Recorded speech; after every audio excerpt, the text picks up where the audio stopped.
आज स्टोरी मध्यम मु गोटे बढ़िया कथा कहबी कि समस्त जीवन में भल सांग आसती खराब सांग भी आसती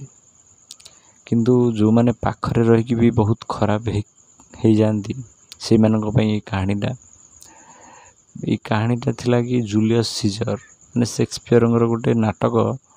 से नाटक से शेष भाग माने सांग मैंने धोखा कले आम सागर कौ प्रकार धोखा कर से प्रतिपादन कर माने से नाटक शेष सीन कौन है जूलियस निज दरबार रे अछंती चारिपटे साथी माने अछंती हठात किना कौन है सबू साथी माने हठात मारिदेवा उद्यम कले छुरी आक्रमण कले छुरी बारंबार बारंबार मारी चलले। सीजर कौन करा से प्रतिहत कर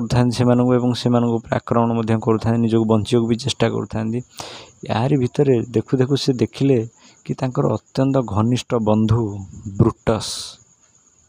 से भी छुरी धरी जूलियस सीजर को मारिया चेष्टा कर से ब्रुटस को देखिले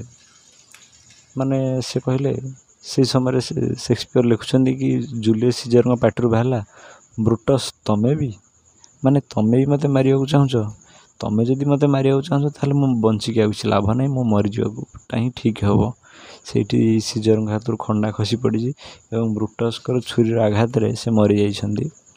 से तो कहा जाए कि गद्दार दोस्तों से लाख बेहतर है खुला दुश्मन,